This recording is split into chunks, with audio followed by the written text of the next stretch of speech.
1962-05-29 Israel का सर्वोच्च न्यायालय 5 न्यायाधीश अपना फैसला सुनाते हैं।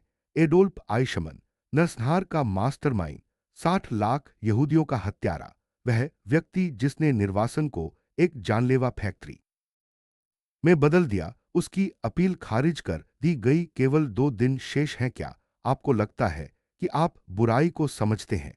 क्या आपको लगता है कि जब नरसंहार की प्रक्रिया को न्याय के कटघरे में लाया जाता है तो आप समझ सकते हैं कि यह कैसा दिखता है? फिर भी एडोल्फ आइशमन के आखिरी 24 घंटे कुछ और भी भयावहता को उजागर करते हैं।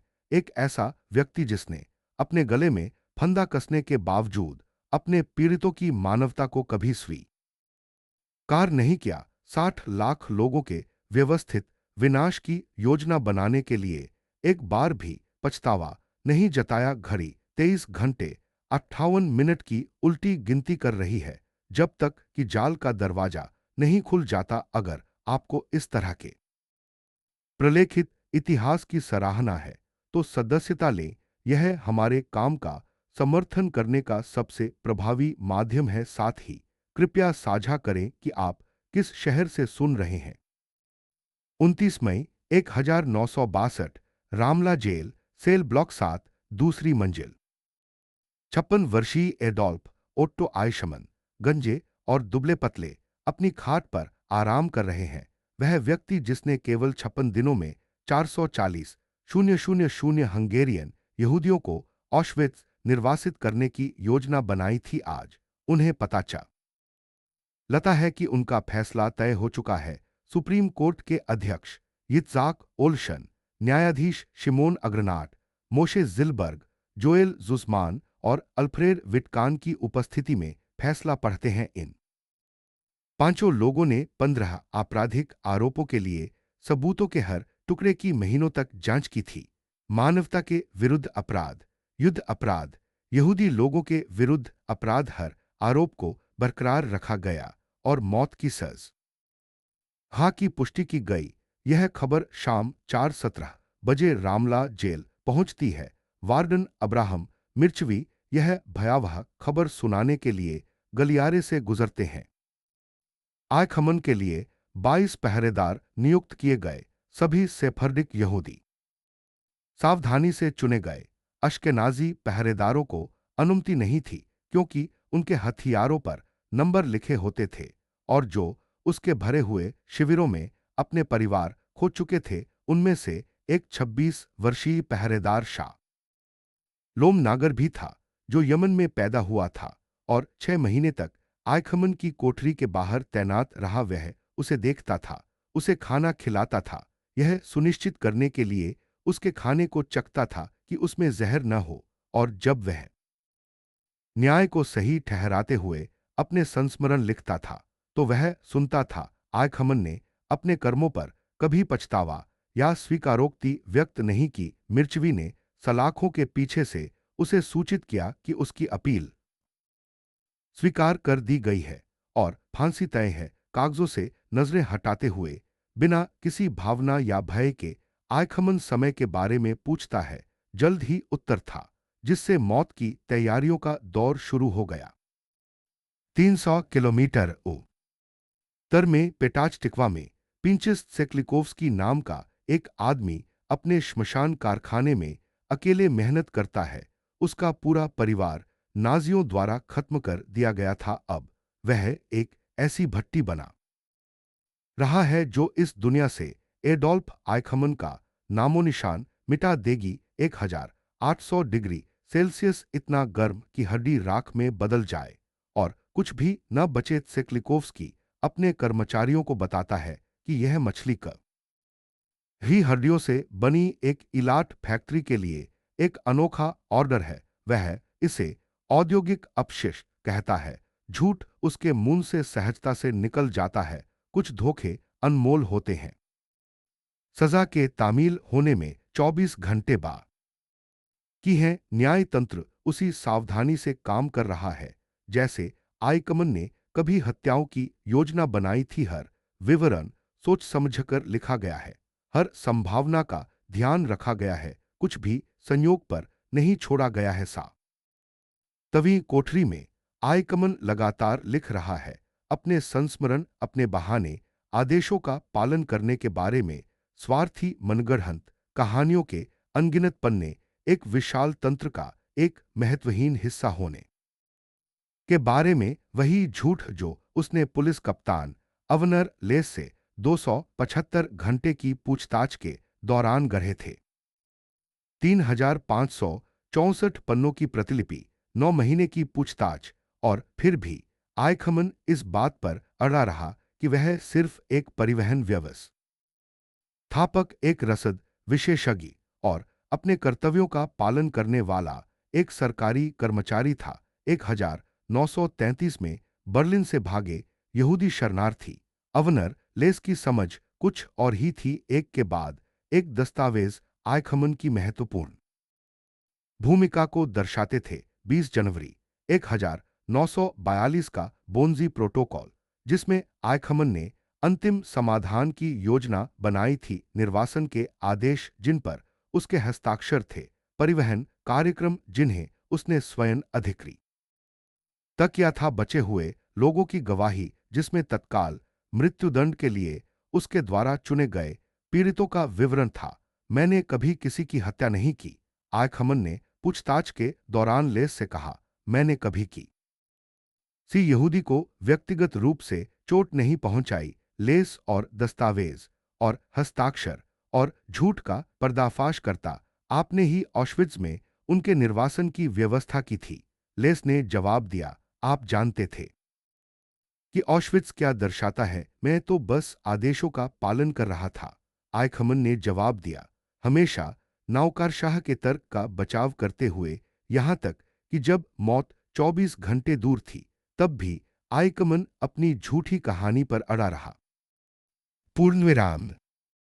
अपनी कोठरी में वह कर्तव्य, निष्ठा और राष्ट्र सेवा के बारे में लिखता है, फिर भी कभी उन बच्चों का जिक्र नहीं करता जिन्हें उनकी मां की गोद से छीन लिया गया था, न ही उन भीड़-भाड़ वाली गाड़ियों का हो इंसानों से भरी थी, न ही उन गैस चैम्बरों का जिन्हें भरने में उसने मदद की थी। शालोम की रखवाली करने वाला नागर, सलाखों के बीच से निगरानी रखता है, लाखों लोगों की हत्या की योजना बनाने वाला यह आदमी इतना साधारण लगता है।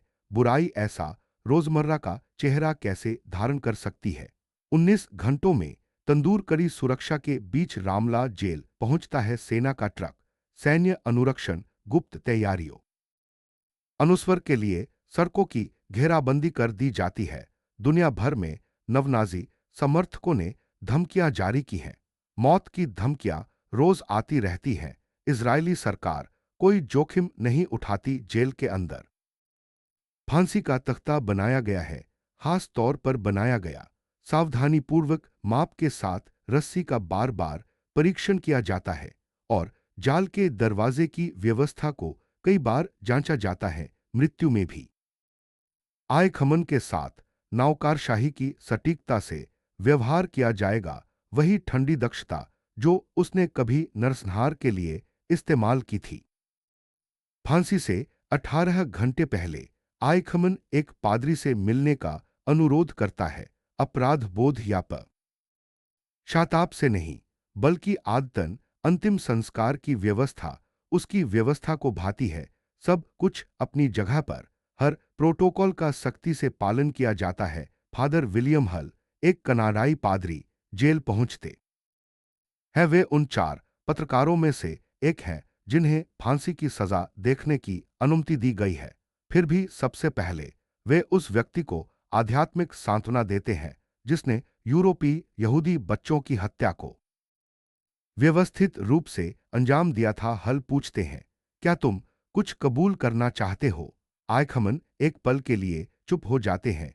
यह स्वीकारोक्ति का, उस अत्याचार को स्वीकार करने का जिसे उसने भड़काया था, उन लोगों के प्रति मानवता का संकेत हो सकता है जिन्हें उसने नकार दिया था। आयखमन जवाब देते हैं, मैंने अपने आदेशों का पालन किया। मैंने एक जर्मन अधिकारी के रूप में अपना कर्तव्य निभाया। आसन्न मृत्यु के बावजूद वह अपने असली स्वरूप को स्वीकार नहीं कर सकते, न ही करेंगे। आदेशों का पालन करने वाले सैनिक के रूप में, नियंत्रण से परे व्यवस्था में फंसे प्रशासक के रूप में भी नहीं। फांसी में 17 घंटे बाकी हैं। जेल की कार्यशाला में पहरेदार उस श्मशान घाट को तैयार कर रहे हैं जहां आयखमन का शव जलाया जाएगा। एकलिकोव्स्की द्वारा बनाए गए भट्टे उसकी मृत्यु के तुरंत बाद उसे भस्म कर देंगे। उसकी राख को इज़राइल की सीमाओं के बाहर समुद्र में बिखेर दिया जाएगा, जिससे नवनाजियों को सम्मान देने के लिए कोई जगह नहीं मिलेगी। पूर्ण विस्मृति यहूदी लोगों के लिए उसके द्वारा रचे गए भाग्य की एक प्रतिकृति।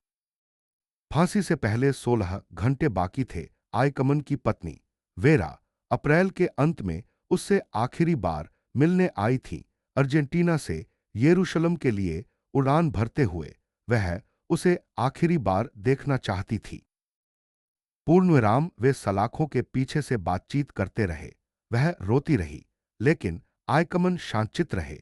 कानूनी अपीलों और वित्तीय मामलों पर उसी उदासीनता से चर्चा करते रहे जो कभी उनके निर्वासन की समय सारिणी की विशेष ताथी। बच्चों का ध्यान रखना, उन्होंने उसे सलाह दी। वे Klaus Horst Dieter Wering Buenos Aires हैं। एक युद्ध अपराधी के बेटे, उनका नाम भी वही होगा।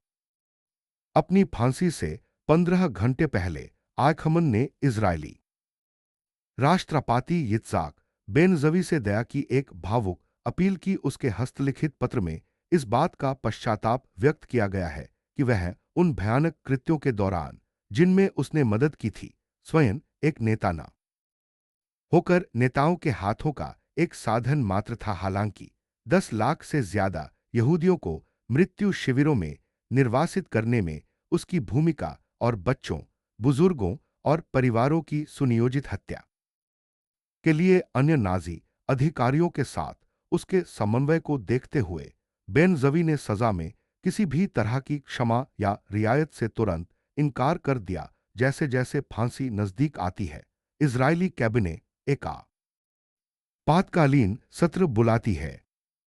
विदेश मंत्री गोल्डा मेयर मौत की सजा कम करने के अनुरोधों पर विचार विमर्श कर रही हैं।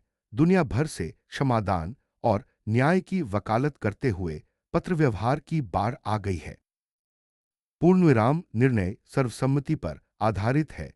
एडोल्फ आइशमन को आधी रात को फांसी पर लटकाया जाना है, जबकि उसके लिए 13 घंटे बाकी हैं। अपनी कोठरी में आइशमन अपने संस्मरणों को लगातार लिख रहा है, जोश से लिख रहा है। मानव भाषा आने वाले भाग्य को बदल सकती है। मानव कथाएं मवेशियों की गाड़ियों, चयन प्रक्रियाओं, गैस चैम्बरों और उन बच्चों से भरी सामूहिक कब्रों की छवियों को मिटा सकती हैं जिन्होंने फिर कभी जन्म मदिन नहीं मनाया। वह अपने लीन्स बचपन, व्यावसायिक असफलताओं और 1932 में एसएस में भर्ती होने का विवरण देता है। हालांकि वह महत्वपूर्ण तत्वों को छोड़ देता है। नाजी मान्यताओं के प्रति उत्साह, नरसंहार में भाग लेने की इच्छा और सामूहिक हत्याओं में दक्षता की अथक खोज। गार्डनगर उसका शाम का भोजन लाता है, जिसे आयशमन मुश्किल से खाता है, डर के कारण नहीं। उसने कभी आशंका नहीं जताई, बल्कि एकाग्रता से अभी भी वृत्तांत को नियंत्रित करने की कोशिश कर रहा है। अकथनीय को सही ठहराने के लिए अपनी कहानी को अड़िग रखते हुए वह लिखता है, मैं वैचारिक नहीं था, मैं तो बस एक तकनीशियन था। कागज पर ली खा झूठ उसके मुकदमे के दौरान दिए गए छलकपट की याद दिलाता है। अभियोजक गिदोन हॉसनर ने सैकड़ों गवाहों की गवाही से इस भ्रम को तोड़ा। जीवित बचे लोगों ने आयखमन को निर्वासन की योजना बनाते हुए हलंतिगत रूप से पहचाना और नाजी अधिकारियों ने अंतिम समाधान की योजना में उसकी निर्णायक भूमिका की पुष्टि की। उसके हस्ताक्षर वाले दस्तावेज नरसंहार प्रक्रिया के प्रत्येक चरण में उसकी अंत रंग भागीदारी को प्रमाणित करते हैं। फिर भी आयखमन अपने भ्रम से चिपका हुआ है। अपनी फांसी से 12 घंटे पहले भी विशेष भट्टी अपने आदर्श तापमान पर पहुंच जाती है 1800 डिग्री मानव हड्डी को धूल में बदलने के लिए पर्याप्त वही तापमान जो ऑशविट्स, ट्रेबलिंका और सोबिबोर के श्मशान घाटों में इस्तेमाल किया गया था। वे शिविर जहां आयखमन ने कुशलतापूर्वक निर्वासन की योजना बनाई थी, समरूपता अत्यंत सूक्ष्म है। औद्योगिक वध के रचिता को औद्योगिक आग से भस्म कर दिया जाएगा। फांसी से 11 घंटे पहले जेल के पहरेदार अपनी शिफ्ट बदल रहे हैं। आखिरी बारी की तैयारी में जिन लोगों ने 6 महीने तक एडोल्फ आइशमैन की सुरक्षा की थी ताकि वह न्याय के सामने टिक सके, उनमें अनिच्छुक जल्लाद शालोम नागर भी शामिल है। उसे पता नहीं है कि उसे जाल का दरवाजा खोलकर इतिहास के सबसे क्रूरतम जीवन में से एक का अंत करना है। उसे लगता है कि अगले दिन उसकी छुट्टी है और वह उसे अपनी पत्नी औरा और अपने नवजात बेटे के साथ हॉलैंड में बिताने की योजना बना रहा है। हालांकि 10 घंटे बाद आइशमैन लेखन सामग्री की मांग करता है, इस बात से बेखबर कि उसका नाम हमेशा के लिए होलोकॉस्ट के मास्टरमाइंड के अंतिम क्षणों से जुड़ा रहेगा। वह अपने परिवार के सदस्यों के लिए पत्र लिख रहा है, खासकर अपने बच्चों के लिए अंतिम संदेश और पनी पत्नी के लिए निर्देश, और साथ ही अपने आखिरी कागजी काम भी कर रहा है। वह अपने सबसे बड़े बेटे क्लॉस को एक पत्र लिखता है जिसने मोसाद एजेंटों को उसके पिता को ब्यूनस आयर्स के गैरीबाल्डी स्ट्रीट स्थित उनके घर से ले जाते हुए देखा था जब वह 19 साल का था। अपने पत्रों में आइशमन क्लॉस को मजबूत रहने और परिवार व देश के प्रति अपना कर्तव्य निभाने की सलाह देता है। हालांकि वह यह स्वीकार नहीं कर पाता कि वह वास्तव में किसका प्रतिनिधित्व करता है। क्लॉस की ही उम्र के बच्चों के संगठित नरसंहार में शामिल एक व्यक्ति वह यह स्वीकार नहीं कर पाता कि अपनी मातृभूमि की सेवा करने का मतलब पूरे महाद्वीप को युद्धक्षेत्र में बदल देना है। फांसी से पहले केवल 9 घंटे शेष हैं। फांसी का तख्ता तैयार है। जेल के आंगन में एक विशेष रूप से निर्मित मचान स्थापित किया गया है जिसमें मंच तक जाने के लिए 13 सीढ़ियां हैं और एक रस्सी का परीक्षण किया गया है जो ठीक 170 पाउंड आइशमन का वर्तमान वजन सहन कर सकती है। ट्रैपडोर तंत्र को चिकनाई देकर परीक्षण किया गया है। सब कुछ बारीकी से, हर विवरण कार्यात्मक और कुशल। यह एक ऐसा सच है जिसे आयकमन को विडंबना लग सकती है अगर वह जागरूक होता। वही सटीकता जो उसके निर्वासन अभियानों की विशेषता थी अब उसके अपने अंत को तेज कर रही है। फिर भी समझ के लिए सहानुभूति जरूरी है और सहानुभूति दूसरों के भीतर की मानवता को स्वीकार करने की मांग करती है, कुछ ऐसा जो आयकमन में नहीं था। जैसे जैसे फांसी की घड़ी करीब आती है, रॉयटर्स, एसोसिएटेड प्रेस, बीबीसी जैसे अंतर्राष्ट्रीय मीडिया आउटलेट्स के माध्यम से खबर फैलती है कि क्षमादान की याचिका को अस्वीकार कर दिया गया है। दुनिया इतिहास के सबसे कुख्यात खलनायकों में से एक के अंत के लिए तैयार है। पत्रकार रामला जेल के बाहर इकट्ठा होते हैं। कैमरा क्रू भोर में होने वाली घोषणा के लिए खुद को तैयार करते हैं। जेल की दीवारों के भीतर 4 पत्रकार अपने करियर की निर्णायक कहानी को कवर करने की तैयारी करते हैं। पेशेवर दायित्व व्यक्तिगत संतोष से गूंथे होते हैं। इतिहास पर्यवेक्षकों की मांग करता है। सजा पूरी होने में 7 घंटे बाकी हैं। आयखमन अपना आखिरी भोजन करता है। साधारण जेल का खाना साधारण वैसा ही जैसा कई कैदियों को मिलता है। नरसंहार के मास्टरमाइंड के लिए कुछ भी असाधारण नहीं। उपयुक्त कोई विशेष अनुरोध स्वीकार नहीं, कोई असाधारण अंतिम भोजन नहीं, केवल आवश्यक पोषण जो उसे फंदे से लटकने तक जीवित रखे। वह थाली को बिना छुए छोड़ देता है, चिंता से नहीं बल्कि व्याकुलता से। एडोल्फ आयखमन ने कभी मानवीय भावनाएं नहीं दिखाईं। इसके बजाय वह अकाट्य सबूतों के सामने अपनी बेगुनाही को लिखना, उचित ठहराना और बनाए रखना जारी रखता है। फांसी में 5 घंटे बाकी हैं।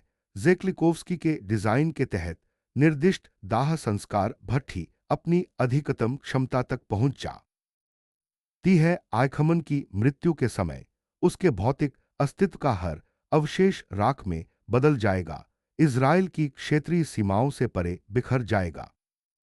जानबूझकर किया गया प्रतीकवाद, जैसे आयकमन ने यूरोप से यहूदी यों को खत्म करने का लक्ष्य रखा था, वैसे ही वह धरती से गायब हो जाएगा। हालांकि समानता यहीं रुक जाती है।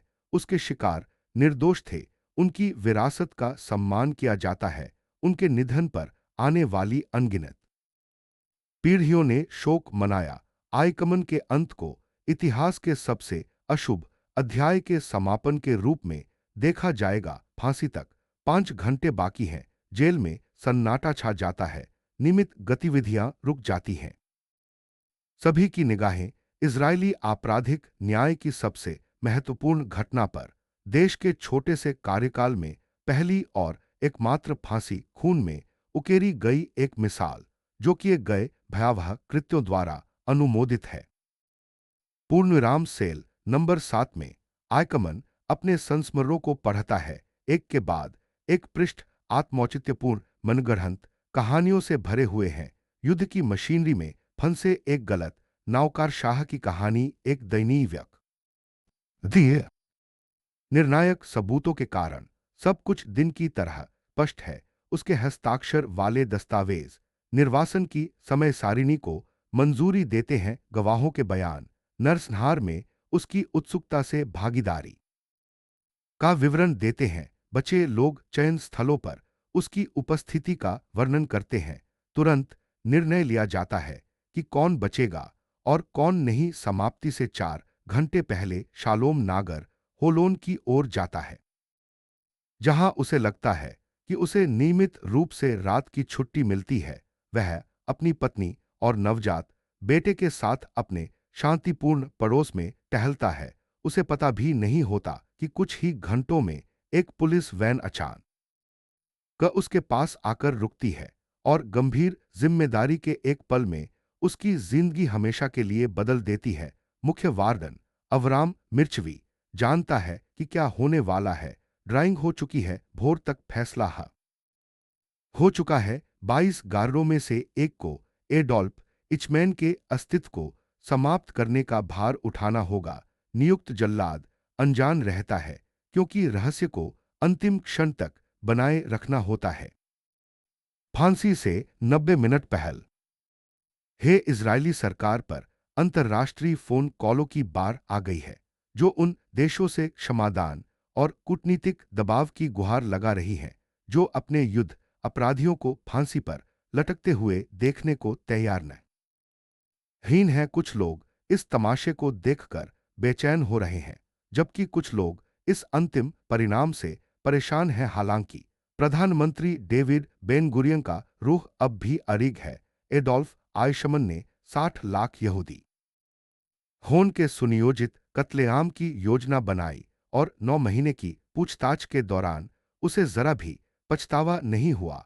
8 महीने चले अपने मुकदमे के दौरान उसने अपने पीड़ितों के प्रति कोई दया नहीं दिखाई और मौत के सामने आने पर भी अपने द्वारा किए गए अत्याचारों को स्वीकार करने से इनकार कर दिया। न्याय उसके फांसी की मांग करता है, इतिहास इसकी मांग करता है, और यहूदी लोग समापन के हकदार हैं। सिर्फ 2 घंटे शेष रहते जेल के गलियारे कदमों की आहट से गूंज उठते हैं, क्योंकि पहरेदार अपनी अंतिम स्थिति ग्रहण करते हैं और अधिकारी इमारत के इतिहास के सबसे महत्वपूर्ण क्षण की तैयारी करते हैं। फांसी का तख्त हेलंता अंधेरे में खामोश खड़ा है। रस्सी कसकर लपेटी गई है, तैयार है। जाल के दरवाजे की व्यवस्था का अंतिम बार परीक्षण किया जाता है। अपनी कोठरी में आयकमन अपनी कलम रख देता है। उसके संस्मरण पूरे हो चुके हैं, उसका अंतिम बचाव तैयार है। अनगिनत झूठ जिनकी इतिहासकारों द्वारा इस बात के उदाहरण के रूप में जांच की जाएगी कि कैसे दुष्टता खुद को सही ठहराना चाहती है, कैसे नरसंहार कर्तव्य होने का हाँ दिखावा करता है, कैसे हत्या खुद को देशभक्ति का जामा पहनाती है। वह करीने से दस्तावेजों को मोड़ता है और उन्हें क्रम से रखता है। नौकर शाह अपने अंतिम कागजी कार्रवाई की व्यवस्था कर रहा है। मृत्यु में भी वह संगठित प्रशासन के आवरण को संरक्षित करता है, जिसने एक बार उसे सामूहिक हत्या के आयोजन में कुशल बनाया था। फांसी से 1 घंटा पहले यरूशलेम से मिर्चावी के कार्यालय में फोन आता है, जो अंतिम समय में रोक या हस्तक्षेप की पुष्टि नहीं करता है। एडोल्फ आइकमन आधी रात को तय समय पर मर जाएगा। मिर्चावी अपने गार रोस्टर को ले जाता है। एक अकेला व्यक्ति जो संरचित दुष्टता के अंत का गवाह बनने के लिए नियत है, अपने परिवार के साथ होलोन में शांति से टहल रहा है। आधे घंटे में उसका जीवन अपरिवर्तनीय रूप से बदल जाएगा। आधे घंटे में सजा का पालन किया जाएगा। जेल की वैन अपने पार्किंग स्थल में खड़ी है, होलोन की सड़कों पर दहाड़ने के लिए तैयार। यह एक युवा गार्ड की तलाश करती है, जो सोचता है कि वह ड्यूटी पर नहीं है। एक अनिच्छुक जल्लाद को उसके भयावह कार्य को पूरा करने के लिए राजी करना होगा। जेल के अंदर जल्दबाजी में तैयारियां बढ़ जाती हैं। फांसी का एक अंतिम निरीक्षण होता है। श्मशान आदर्श तापमान पर जलता है। गवाह अपने निर्धारित स्थानों पर ले जाते हैं। 4 पत्रकार और कुछ अधिकारी मौजूद हैं। कानूनी अनुपालन और ऐतिहासिक दस्तावेजीकरण के लिए न्यूनतम आवश्यक। फांसी से पहले 10 मिनट आइकमन अपने सेल के बाहर प्रवर्धित गतिविधि को सुनता है। हन्ना अरेंट द्वय हारा लिखित सांसारिक बुराई का वर्णन असाधारण खलनायकों द्वारा धारण किया गया एक सामान्य मुखौटा। वह उन दस्तावेजों में अंतिम संशोधन करता है जिन्हें इजरायली अभिलेखागार में 5 वर्षों के लिए एकांत में रखा जाना है। प्रधानमंत्री बेन गुरियन के आदेश द्वारा मृत्यु के बाद भी सार्वजनिक जांच से प्रतिबंधित आइकमन को अपना जहर फैलाने, अपने अत्याचारों को तर्कसंगत बनाने या अपने झूठ से आने वाली पीढ़ियों को गुमराह करने की अनुमति नहीं दी जाएगी। जैसे जैसे फांसी की घड़ी नजदीक आती है, पुलिस वैन होलोन में रुकती है। मार्चवी बाहर निकलता है, अपने नियुक्त जल्लाद की तलाश में सड़कों का निरीक्षण करता है। समय क्षणभंगुर है। फांसी अपने निर्धारित समय पर होनी चाहिए। विलंबित न्याय न्याय नहीं है और एडोल्फ आइकम पहले ही काफी समय से न्याय से बच रहा है। वहां अपनी पत्नी और बच्चे के साथ टहल रहा है। शालोम नागर एक 26 वर्षीय यमनी आप्रवासी, न्याय की सेना का एक अनिच्छुक सैनिक, वह व्यक्ति जिसका नाम उसे नरसंहार के मास्टरमाइंड के अंतिम कृत्य से अमित रूप सा है जोड़ देगा। फांसी से 4 मिनट पहले वैन को देखते ही नागर को एक कड़वी सच्चाई का एहसास होता है। लॉटरी ने उसे चुना है। एडोल्फ आइशमन के अस्तित्व को समाप्त करने के लिए वह अपनी पत्नी और नवजात शिशु हु की ओर देखता है। उनकी शांत शाम इतिहास की अथक मांगों से अचानक भंग हो जाती है। वह व्यंग्यात्मक व्यंग्य के साथ मार्चवी को बताता है कि उसने लॉटरी जीत ली है, हालांकि कर्तव्य उसे बुलाता है। न्याय की पुकार होती है और इतिहास अपनी बात पर अड़ा रहता है। वह अपनी पत्नी को विदा करता है, इस बात से अनजान की उसकी वेदना भरी चीखें आने वाले वर्षों तक उसके बुरे सपनों को सताती रहेंगी। इसके बाद ही स्थिति के लिए तैयार न होने के कारण उसे यह एहसास नहीं होगा कि मृत्यु संस्कार के बाद उसके हाथ कांपेंगे या जीवन भर उसका इंतजार कर रहे आघात का पूर्वाभास होगा। केवल 2 मिनट शेष रहते वैन तेजी से रामला जेल लौट जाती है। नागर शांत चिंतन में बैठा है, अपने आगामी कार्यों पर विचार कर रहा है। एक छिपा हुआ जाल और एक जीवन समाप्त करने के लिए एक घातक लीवर। यह सीधा, ठंडा या नौकरशाही लग सकता है, लेकिन नागर सच्चाई जानता है। वह बुराई का सामना करने वाला है। नरसंहार की अंतिम सांसें देखने वाला है। जेल के एक अहाते में नागर फांसी के तख्ते के सामने कदम रखता है।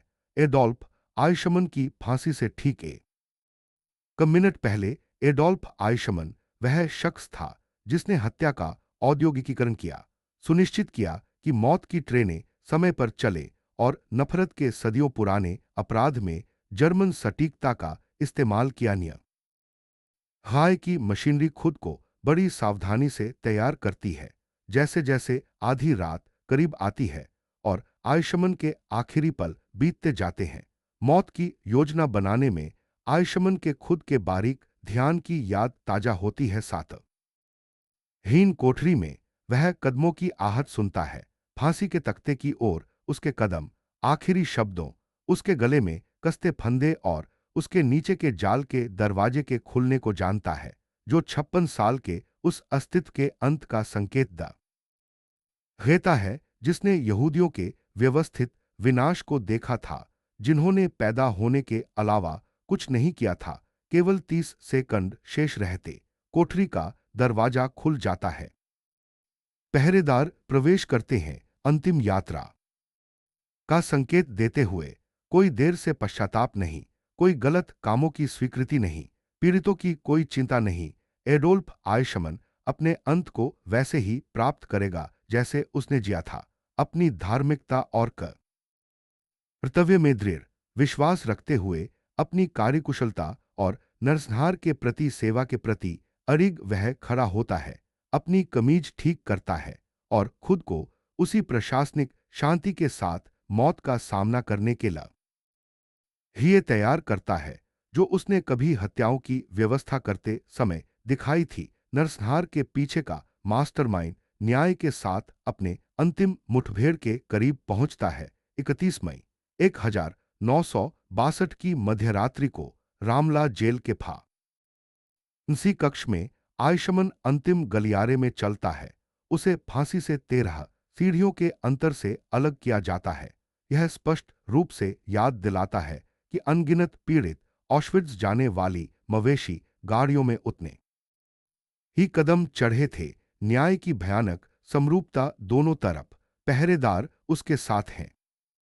आयखमन अपने भारी अपराधों के प्रति किसी भय, खेद या स्वीकृति का प्रदर्शन नहीं करता। आसन्न फांसी के बावजूद वह लगातार ही दावा करता रहता है कि वह केवल आदेशों का पालन कर रहा था। वह खुद को बेकाबू परिस्थितियों में फंसे एक सरकारी कर्मचारी के रूप में चित्रित करता है, हालांकि उसके कृत्य उसे नरसंहार के मास्टरमाइंड न के रूप में प्रकट करते हैं। फादर विलियम हल फांसी के तख्ते पर खड़े होकर अंतिम आध्यात्मिक सांत्वना प्रदान करते हैं। फिर भी सांत्वना के लिए पश्चाताप आवश्यक है और पश्चाताप के लिए अपराध विकार करना आवश्यक है। एडोल्फ आइखमन रीच के प्रति अपनी सेवा के अलावा और कुछ स्वीकार नहीं करता। हल पूछता है, क्या तुम्हारे पास कोई अंतिम शब्द है? आइखमन और ऊंचा खड़ा होता है। वह अपना अंतिम नौक रशाही वाला बयान देता है। उसकी आवाज में भावना, भय या पश्चाताप का अभाव है, केवल प्रशासनिक कर्तव्य का नीरस स्वर गूंजता है। मैं जर्मनी, अर्जेंटीना और ऑस्ट्रिया में रहता हूं। ये वे देश हैं जिन से मेरा सबसे अधिक जुड़ाव है और मैं इन्हें कभी नहीं भूलूंगा। मैं अपने झंडे तले युद्ध के नियमों का पालन करने के लिए बाध्य था। मैं तैयार हूं मृत्यु में राष्ट्र के प्रति वफादारी, मानवता के पर हलंतृति नहीं, उन 60 लाख लोगों के प्रति कदापि नहीं जिनकी उसने व्यवस्थित रूप से हत्या की। फांसी की तख्ती पर खड़ा है शालोम नागर, एक 26 वर्षीय यमनवासी जिसे अनिच्छा से इस कार्य के लिए चुना गया था। उस के हाथ में मौजूद लीवर फंदे का दरवाजा खोल देगा और इतिहास के सबसे कुख्यात व्यक्तियों में से एक का जीवन समाप्त कर देगा। आइकमन के गले में फंदा, एक भांग की रस्सी जिसे ठीक से नापा गया है और विशेष वजन के लिए परखा गया है। जर्मन तकनीक जिसका उपयोग जर्मन न्याय की खोज में किया गया। विडंबना और भी कड़वी होती अगर हालात इतने गंभीर न होते। आइकमन को एक हुर देने की पेशकश की जाती है, लेकिन वह उसे अस्वीकार कर देता है, क्योंकि वह मृत्यु का सामना उसी ठंडी निगाह से करना चाहता है जैसी उसने जीवन में दिखाई थी। उसकी अंतिम दृष्टि को आंखों पर पट्टी से नहीं छिपाया जा सकता। उस व्यक्ति के लिए को ई दया नहीं, जिसने लाखों लोगों के प्रति कोई दया नहीं दिखाई। नागर की नजर आयकमन की आंखों से मिलती है, भूरी और साधारण, वही आंखें जिन्होंने कभी मवेशियों की गाड़ियों में भरे मानव माल को देखा था, वह ही आंखें जिन्होंने निर्वासन की समय सारिणी और परिवहन सूचियों की बारीकी से जांच की थी, वही आंखें जिन्होंने मृत्यु शिविरों के निर्माण को उनके द्वारा पनाह दिए गए आतंक से विचलित हुए बिना दे खाता। नागर हिब्रू में पूछता है, क्या तुम तैयार हो? आयखमन शब्दों को समझ नहीं पाता, लेकिन वह उनका अर्थ समझ जाता है। अंतिम पूछताछ, अंतिम क्षण द्वेष को धार देने में बिताए 56 वर्षों की परिणति। वह हिर हिलाता है। नागर पर्दे के पीछे चला जाता है। उपकरण पर उसका हाथ कांपता है, आशंका से नहीं बल्कि इतिहास के बोझ से। यह क्षण उसकी शाश्वत स्मृति में अंकित हो जाएगा। वह व्यक्ति जिसने एडोल्फ आइखम न को फांसी दी, वह उंगली जिसने न्याय की प्रणाली को गति दी। 1202 पूर्वाह्न 1 जून 1962 दरवाजा खुलता है। एडोल्फ आइखमन शून्यता में गिरता है। रस्सी अचानक सख्त हो जाती है। उसकी गर्दन एक सूखी टहनी के टूटने जैसी आवाज के साथ टूटती है। नरसंहार का मास्टरमाइंड एक पल में ही खत्म हो जाता है। गैस चैम्बरों में दम घुटने वाले लोगों से भी तेजी से, यहूदी बस्तियों में भूख से मर रहे बच्चों से भी तेजी से, एर्द होल्प आइखमन उन बुजुर्गों से भी ज्यादा कठोर जो गुमनामी की ओर जबरन मार्च करते हुए मारे गए। बेजान खड़े हैं। दर्शक शांत होकर चिंतन में डूबे रहते हैं। न्याय होता है, इतिहास समाप्त होता है और बुराई शांत हो जाती है। 1 घंटा बीत जाता है, जिससे निश्चितता जरूरी हो जाती है। जीवन निश्चित रूप से अनुपस्थित होना चाहिए। जेल का डॉक्टर नारी, दिल की धड़कन और मस्तिष्क की गतिविधि की स्थिति की पुष्टि करता है। एडोल्फ आइखमन अब मर चुका है। नागर शव को नीचे उतारने का अगला कर्तव्य निभाते हैं। बेजान फेफड़ों में फंसी हवा एक ठंडी सांस के साथ बाहर निकलती है। यह उस गले से निकली आंख हिरी आवाज थी जिसने लाखों लोगों को मौत के घाट उतार दिया। यह आवाज नागर को चौंका देती है और कुछ देर के लिए उसे खुद के लिए मौत के देवता की उपस्थिति की कल्पना करने पर मजबूर कर देती है। हालांकि यह केवल भौतिकी का खेल था। वायुदाब और अपघटन प्रक्रियाएं किसी भी दैवीय या आध्यात्मिक हस्तक्षेप ने हस्तक्षेप नहीं किया। बस उस व्यक्ति द्वारा छोड़ी गई आखिरी सांस जिसने अपना जीवन दूसरों से उनका जीवन छीनने में बिताया। दाह संस्कार तुरंत शुरू हो जाता है। जेक्लिकोव्स्की की भट्टी में 1800 डिग्री सेल्सियस पर शरीर को राख में बदल दिया जाता है। एडोल्फ आइखमन राख में तब्दील हो जाता है और स्मृतियों में बस जाता है। सुबह रामला जेल को रोशन करती है। कोल इस्राएल रेडियो प्रसारित करता है, एडोल्फ आइखमन की मौत की सजा पर अमल किया गया है। कोई विस्तार नहीं, कोई अलंकरण नहीं, बस न्याय की एक संक्षिप्त घोषणा। राख को सावधानीपूर्वक एक कलश में इकट्ठा किया जाता है ताकि कोई निशान न छूटे। कुछ भी नहीं बख्शा जाता। नवनाजी आराधना के लिए कोई अवशेष नहीं बचेगा और न ही भविष्य में दुश्मनी को बढ़ावा देने के लिए कोई तीर्थस्थल। पूर्ण विनाश वही नीति जो आइखमन ने यहूदी लोगों के लिए सोची थी।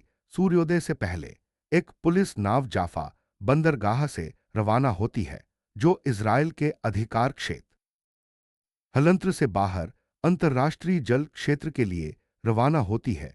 एडोल्फ आइखमन की राख को एक ऐसे क्षेत्र में ले जाया जाता है जहां कोई भी राष्ट्र उन पर दावा नहीं कर सकता और न ही कोई स्मारक बनाया जा सकता है। कोई भी तीर्थस्थल वहां उनकी स्मृति का सम्मान नहीं करेगा। नाव निर्धारित निर्देशांक पर पहुंचती है।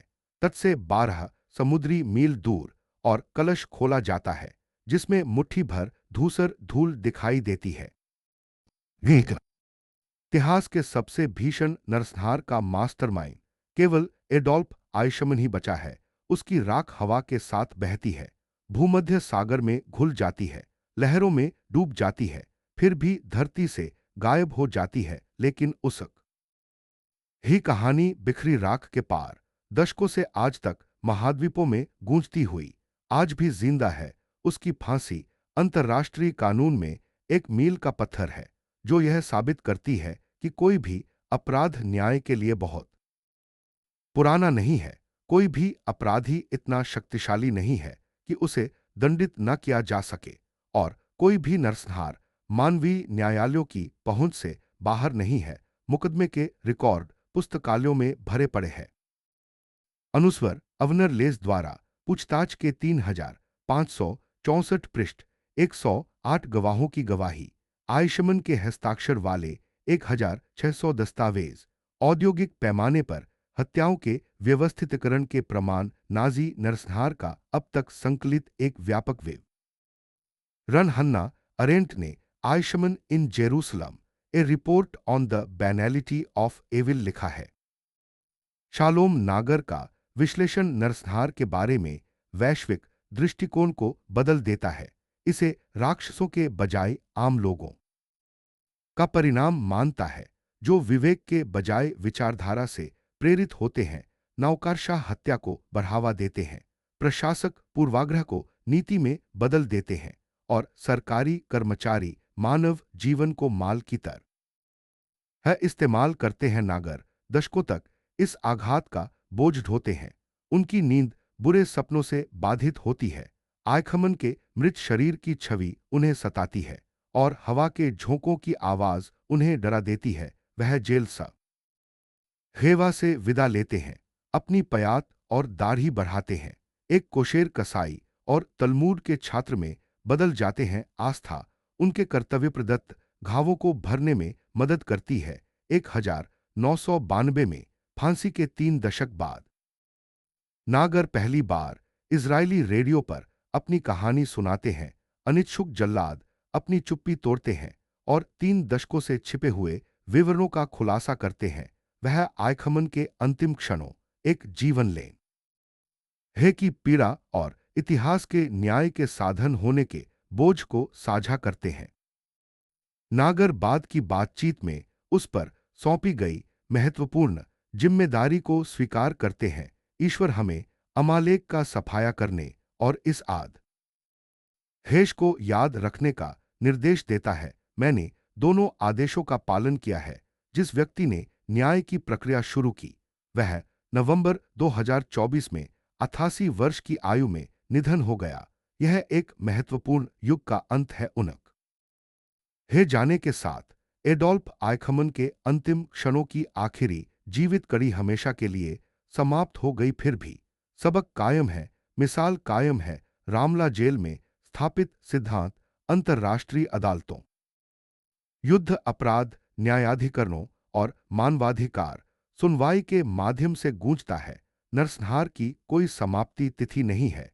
व्यवस्थित वध के लिए कोई सुरक्षित आश्रय नहीं, न्याय से कोई पलायन नहीं। चाहे कितनी भी देरी हो, नूर्नबर्ग परीक्षणों ने प्रदर्शित किया कि आदेशों का पालन करना मानवता के खिलाफ अपराधों से किसी को मुक्त नहीं करता है। अर्जेंटीना में उनकी गिरफ्तारी, यरूशलेम में मुकदमा तथा रामला में फांसी की सजा जैसे प्रत्येक पड़ाव ने, चाहे कितना भी समय बीत गया हो या भौगोलिक दूरी हो, न्याय पाने के लिए विश्व के दृढ़ संकल्प को रेखांकित किया। 62 साल बाद भी उनकी मिसाल कायम है। पूर्णविराम कंबोडिया, रवांडा से लेकर बाल्कन तक के युद्ध अपराधों के मुकदमेबाज आइखमन के मामले का जिक्र करते हैं। यह धारणा कि संगठित दुष्टता का सामना संगठित न्याय से होना चाहिए, नौकरशाही का कत्ल है आम प्रशासनिक शब्दजाल के जरिए न्याय से नहीं बच सकता। नरसंहार एक व्यक्ति की जवाबदेही है, संस्थागत नीति नहीं। जिस व्यक्ति ने हत्या को कागजी कार्रवाई में बदल दिया, उसे फांसी पर लटका दिया गया। उसके शव का अंतिम संस्कार कर दिया गया। उसकी विरासत को सिर्फ एक चेतावनी के तौर पर संरक्षित रखा गया। नरसंहार के रचिता ने अंतर्राष्ट्रीय न्याय की नींव रखी। उनके निधन ने आधुनिक मानवाधिकार आंदोलन को जन्म दिया। रामला जेल में बुराई का सफाया हुआ, फांसी घर में न्याय की जीत हुई। इतिहास ने अपने सबसे भयावह पन्ने का अंत एक दरवाजा खुलने और फंदे के कसने की आवाज के साथ किया। 1 जून 1962 की रात 12:02 बजे एडोल्फ आइशमन के जीवन का अंत हुआ। फिर भी यह प्रतिशोध या घृणा के बजाय सच्चे न्याय का प्रतीक था। इज़राइल ने उसकी सजा के लिए कानून का उतना ही सख्ती से इस्तेमाल किया जितना उसने हत्या के लिए किया था, और उसके खात्मे के लिए लोकतंत्र का इस्तेमाल किया, क्योंकि उसने नरसंहार के लिए निर्वासन का समन्वय किया था। घड़ी की टिक टिक बंद हो गई। मौत का समयपाल अपनी अंतिम नियुक्ति से चूक हाँ, उसकी अंतिम यात्रा ने उसके कार्य की परिणति का संकेत दिया। इसके बाद के सन्नाटे में एक नई ध्वनि गूंजी। नरसंहार के रचनाकारों को न्याय मिला। इस घटना ने एक मिसाल कायम की जो हर युद्ध, अपराध, मुकद में मानवाधिकार, अभियोजन और बुराई को उसके कार्यों के लिए जवाबदेह ठहराने के प्रयास में प्रतिध्वनित हुई। जिस रस्सी ने आइशमन के जीवन का अंत किया, वह अतीत के अत्याचारों को वर्तमान जवाबदेही से जोड़ने वाली कड़ी बन गई। रामला जेल में आइकमन की मृत्यु ने अंतर्राष्ट्रीय न्याय के लिए एक मिसाल कायम की जो पीढ़ियों तक कायम रही। हालांकि उसके अंतिम क्षण शायद सबसे ज्यादा विचलित करने वाले रहे होंगे। उसके मन में किसी पछतावे की कमी के कारण नहीं, बल्कि उसकी जरूरत को समझने में उसकी असमर्थता के कारण। यह व्यक्ति न तो अपराध बोध से ग्रस्त था, न ही अपने कुकर्मों की गंभीरता का सामना कर रहा था, न ही उन जिंदगियों को स्वीकार कर रहा था जिन्हें उसने खत्म कर दिया। इसके बजाय वह अपना अंतिम दस्तावेज जमा कर रहा था, अंतिम क्षणों में निर्वासन का प्रबंध कर रहा था, प्रोटोकॉल का पूरी तरह से पालन कर रहा था। बुराई की साधारणता का उसके शुद्धतम सार में एक मूर्त रूप, सनसनीखेज नहीं, नाटकीय नहीं, फिर भी दिलचस्प होने से कोसों दूर। यह बस एक साधारण नैतिक अज्ञानता थी जो नरसंहार के स्तर तक बढ़ गई। उससे पूछताछ के टेप इस पहलू को सबसे अच्छी तरह दर्शाते हैं। अवनर लेस द्वारा 275 घंटों की पूछताछ, आइशमन के अनगिनत पन्ने, बार बार एक ही विषयों पर बात करते हुए, लगातार एक ही तर्क देते हुए। यह कभी स्वीकार नहीं किया कि यहूदी बच्चों के नाम, परिवार, आकांक्षाएं, भविष्य उसकी सावधानीपूर्वक संगठित निर्वासन योजनाओं द्वारा चुराए गए थे। मैं परिवहन का प्रभारी था, उसने दावा किया। गंतव्य पर जो कुछ भी हुआ वह मेरे नियंत्रण से बाहर था। फिर भी लेस के पास दस्तावेज थे। निर्वासन निर्देश विशेष व्यवहार का संकेत देते थे। हत्या के लिए एक नाजी व्यंजना, ऑशविट्स ट्रेब्लिंका सोबिबोर की संहारक क्षमता के साथ तालमेल बिठाते हुए परिवहन कार्यक्रम। सबूत की आइशमन को पता था कि उसकी ट्रेनों में क्या है और उनके इच्छित गंतव्य कहाँ हैं। आप जानते थे कि ऑशविट्स एक मृत्यु शिविर है। लेस ने इस पर उसे चुनौती दी। मैं समझ गया था कि यह एक यातना शिविर है। आप जानते थे कि वहां यहूदियों का कत्लेआम किया जा रहा है। मैंने अफवाहें सुनी थीं, हालांकि अफवाहें सत्यापित तथ्य यह नहीं है। आप स्वयं ऑशविट्स गए थे, आपने गैस चैम्बर देखे थे, हो सकता है मैंने भी संरचनाएं देखी हों, मुझे उनका उद्देश्य याद नहीं है। नौकारशाही की शब्दावली में लिपटे धोखे, प्रशासनिक शिष्ट दो में छिपे तथ्य, वही शाब्दिक कलाबाजी जिसने निर्वासन को सामूहिक नरसंहार में और पुनर्वास को नरसंहार में बदल दिया। संगठित दुष्टता की भाषा में पारंगत, गले में फंदा होने के बावजूद आइकमन वही बोलता था। रिश्तेदारों को लिखे उसके अंतिम पत्रों में भी नैतिकता का वही अभाव झलकता था। कोई माफी नहीं, कोई पश्चाताप नहीं। इस बात की कोई स्वीकारोक्ति नहीं कि उसकी देश सेवा ने उसक हे जैसे लाखों परिवारों को तबाह कर दिया। इसके बजाय संपत्ति के मामले और वित्तीय सलाह हमेशा की तरह नौकरशाही की सटीकता से निपटाई गईं। अपने बेटे क्लॉस के लिए वित्तीय मामलों को सावधानी से संभा लो। हमारे अर्जेंटीना के दोस्तों के संपर्क में रहो। अपने पारिवारिक और राष्ट्रीय दायित्वों को याद रखो। मौत भी आयकमन को उसके अत्याचारों को स्वीकार करने से रोकने वाले स्वार्थी औचित्य की दीवार को भेदने में नाकाम रही। 10 लाख से ज्यादा लोगों की मौत की साजिश रचने वाले व्यक्ति ने अपनी आखिरी सांस तक इस विश्वास को बनाए रखा कि वह परिस्थितियों का शिकार है। यह नैतिक विस्मृति उसकी फांसी में साफ दिखाई दी, जिसमें न तो अचानक हृदय परिवर्तन हुआ, न ही देर से कोई स्वीकारोक्ति हुई और न ही उन 60 लाख जिंदगियों को स्वीकार किया गया जिन्हें उसने अप्रत्यक्ष रूप से खत्म कर दिया। इसके बजाय केवल फांसी की प्रक्रिया का पालन किया गया। आखिरी बार आदेशों का पालन किया गया। ब्यूनस आयर्स में आयखमन को पकड़ने वाले प्रसिद्ध मोसाद ऑपरेटिव रफी एतान ने दावा किया कि जाल का दरवाज हाँ खुलते ही उसने आयखमन के आखिरी शब्द सुने थे, मुझे उम्मीद है कि आप सभी मेरे पीछे आएंगे।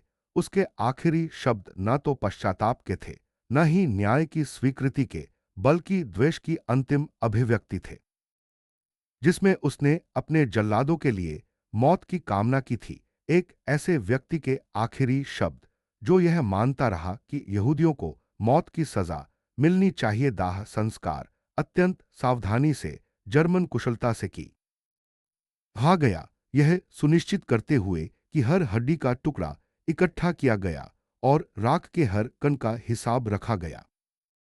आयकमन के निर्वासन अभियानों की बारीकी अब उसके संपूर्ण विनाश में सहायक है।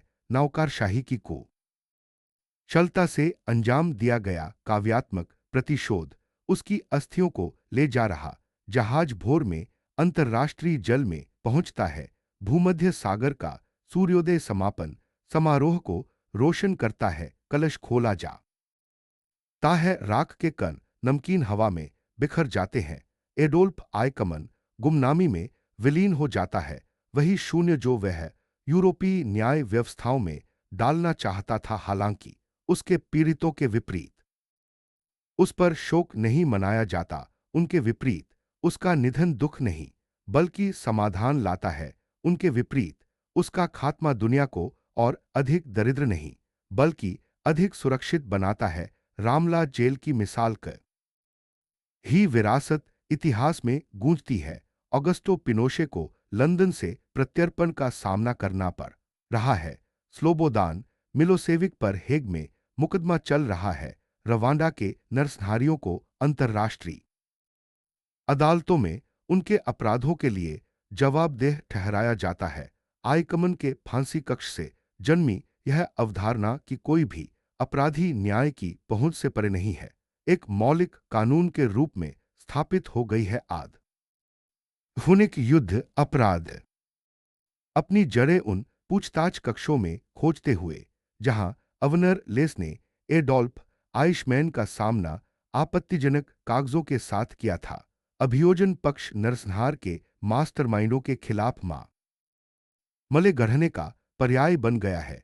इसमें कड़ी मेहनत से सबूत इकट्ठा करना, नौकरशाही के झूठ को उजागर करना और प्रशासनिक रिकॉर्ड को न्याय के औजारों में बदलना शामिल है। आइशमैन मामले की विरासत राष्ट्रीय मानवाधिकार कानून में बनी हुई है, जो मानवता के विरुद्ध अपराधों के लिए सार्वभौमिक अधिकार क्षेत्र को कायम रखती है। युद्ध अपराधियों पर मुकदमा चलाने या उन्हें प्रत्यर्पित करने के कर्तव्य को सुनिश्चित करती है और नरसंहार के औचित्य के रूप में उच्चतर आदेश के तर्क का खंडन करती है। प्रमुख कानूनी सिद्धांतों का निर्माण होलोकॉस्ट न्याय की आग के बीच हुआ मुकदमे का हाव केवल आकलन से परे है। यह पहली बार था जब होलोकॉस्ट के बचे लोगों ने टेलीविजन पर सार्वजनिक रूप से बात की। उनकी आवाजें अमेरिका, यूरोप, अफ्रीका, एशिया जैसे महाद्वीपों के रहने वाले कमरों में गूंज उठी। अमूर्त आंकड़ों की जगह व्यक्तिगत गवाही ने ले ली और ऐतिहासिक अस्पष्टता से मानवीय चेहरे उभरे। आयखमन के जीवित बचे लोगों की प्रत्यक्ष गवाही विश्व स्तर पर गूंज उठी और गिदोन हॉसनर के रंभिक वक्तव्य ने युद्ध अपराधों के अभियोजन के लिए एक मिसाल कायम की। इस मुकदमे में मैं अकेला नहीं हूं, 60 लाख पीड़ित मेरे साथ खड़े हैं। अभियोजक के माध्यम से बेजुबानों को अपनी आवाज दे रहे हैं।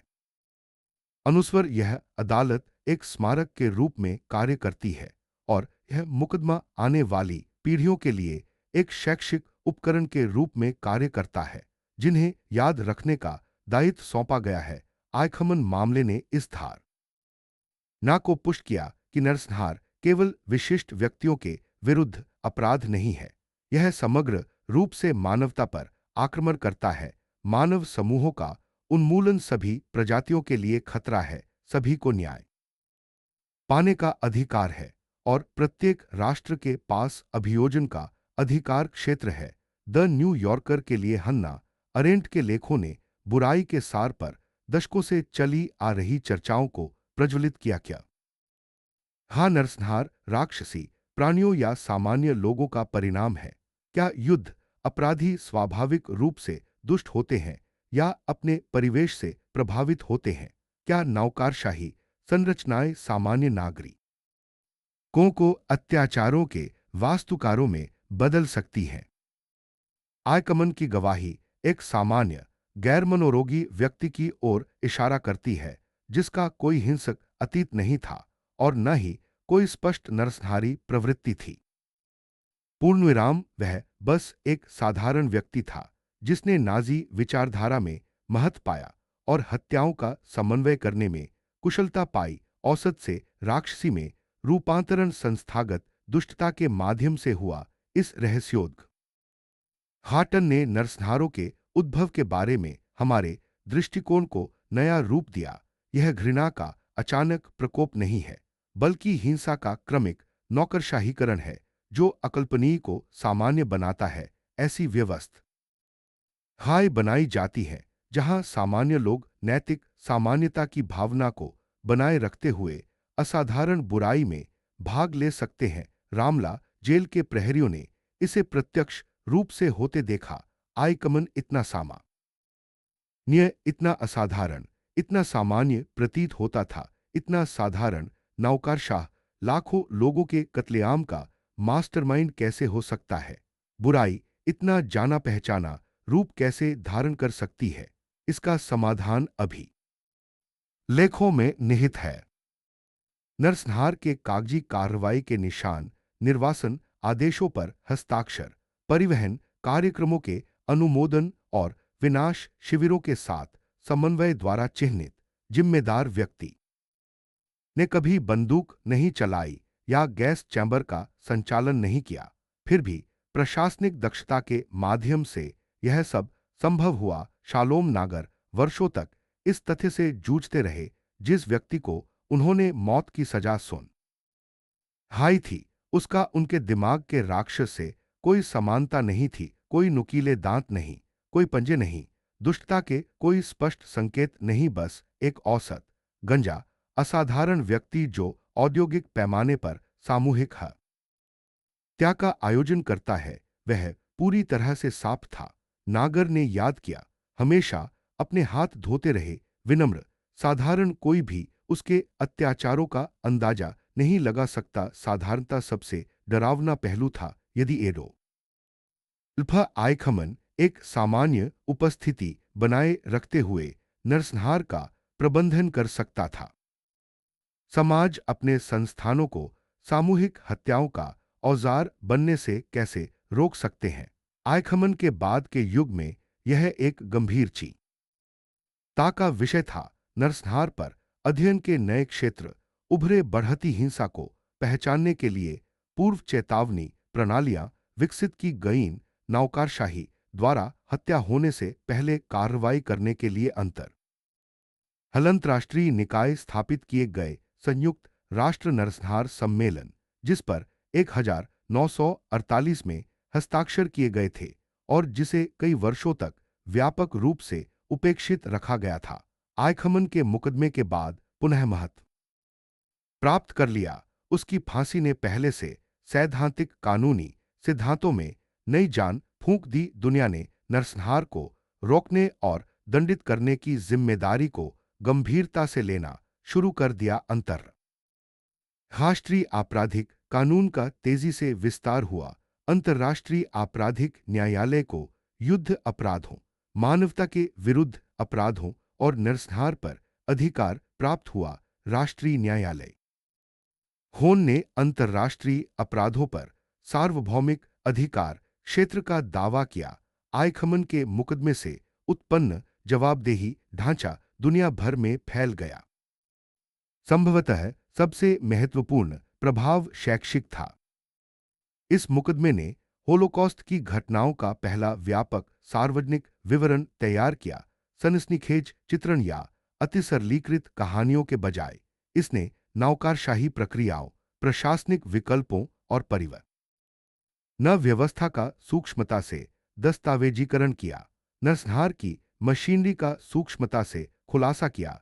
इस जानकारी को दुनिया भर के स्कूली पाठ्यक्रमों में शामिल किया गया। छात्रों ने निर्वासन का कार्यक्रमों और परिवहन सूचियों का अध्ययन किया। उन्होंने समझा कि कैसे नियमित कागजी कार्रवाई घातक हथियार हो सकती है। उन्होंने समझा कि कैसे प्रशासनिक दक्षता नरसंहार के उद्देश्यों की पूर्ण हलंती कर सकती है। संदेश स्पष्ट था, बुराई के लिए राक्षसों की आवश्यकता नहीं होती। इसके लिए केवल सामान्य व्यक्तियों की आवश्यकता होती है जो संस्थागत सत्ता के लिए अपने नैतिक निर्णय को त्यागने के लिए तैयार हों। एक असफल व्यवसायी से नरसंहार के शिल्पकार में एडोल्फ आइशमैन के परिवर्तन ने दर्शाया कि कैसे एक सभ्य समाज संगठित क्रूरता में बदल सकता है। रामला जेल में एडोल्फ आइशमैन की फांस ही न केवल एक व्यक्ति के जीवन का अंत, बल्कि भविष्य में होने वाले नरसंहारों को रोकने के लिए मानवता के संगठित मिशन की शुरुआत का प्रतीक थी। आइशमैन के जीवन को समाप्त करने वाला फंदा अंतर्राष्ट्रीय ये न्याय के लिए आधारशिला का काम करता था। प्रत्येक बाद के युद्ध अपराध न्यायाधिकरण ने आइशमैन की मिसाल का हवाला दिया है। नरसंहार के रचनाकारों के हर अभियोजन में ब्यूरो 06 द्वारा विकसित खोजी तकनीकों का इस्तेमाल किया गया है। मानवता के विरुद्ध अपराधों के प्रत्येक दोषसिद्धि का आधार यरूशलेम जिला न्यायालय में स्थापित कानूनी ढांचा रहा है। एडोल्फ आइशमैन के अंतिम 24 घंटे केवल एक दोष जीवन के अंत का प्रतीक नहीं थे, वे उस क्षण का प्रतीक थे जब मानवता ने यह निर्णय लिया कि कुछ अपराध इतने घृणित, स्वयं प्रजाति के लिए इतने खतरनाक हैं कि उन्हें कभी क्षमा नहीं किया जा सकता, स्मृति से मिटाया नहीं जा सकता या दंडित किए बिना नहीं छोड़ा जा सकता। रामला जेल में आधी रात को दिया गया न्याय नरसंहार के भावी पीड़ितों के लिए न्याय की प्रतिज्ञा बन गया। आइखमन के पैरों के नीचे के जाल ने अंतर्राष्ट्रीय कानून का मार्ग प्रशस्त किया, जबकि उसके गले में फंदे ने सार्वभौमिक जवाबदेही की अवधारणा को जन्म दिया। 62 साल बाद भी यह सिद्धांत विकास की प्रक्रिया में कायम है। सीरिया का युद्ध अपराधियों पर यूरोपीय अदालतों में मुकदमा चल रहा है और म्यांमार में अत्याचारों के लिए जिम्मेदार लोग अंतर्राष्ट्रीय न्यायाधिकरणों के सामने खड़े हैं। एक व्यक्ति की फांसी से शुरू हुई न्याय व्यवस्था दुनिया भर में फैल गई है। एडोल्फ आइशमैन के लिए जो घड़ी रुक गई थी, वह उसके पीड़ितों के लिए अभी भी चल रही है। उनकी स्मृति नरसंहार को रोकने, युद्ध अपराधियों पर मुकदमा चलाने और कमजोर आबादी की सुरक्षा के निरंतर प्रयासों को बल देती है। मृतक याद वाशेम में संग्रहीत दस्तावेजों के माध्यम से संवाद करते हैं। उनकी आवाजें हेग से लेकर नोम पेन्ह तक की अदालतों में गूंजती है।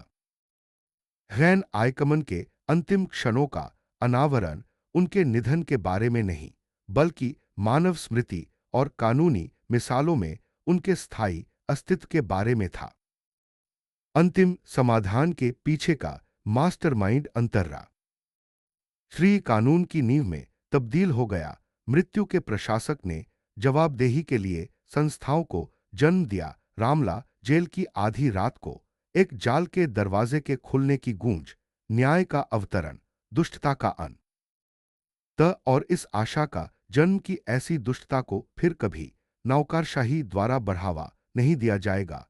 एडोल्फ आइखमन ने आदेशों का पालन करते हुए जैसे तैसे जीवन जिया, प्राण त्याग दिए, लेकिन उनकी मृत्यु ने आने वाली पीढ़ियों के लिए आदेश लिख दिए। याद करो, मुकदमा चलाओ, रोको, कभी न दोहराओ।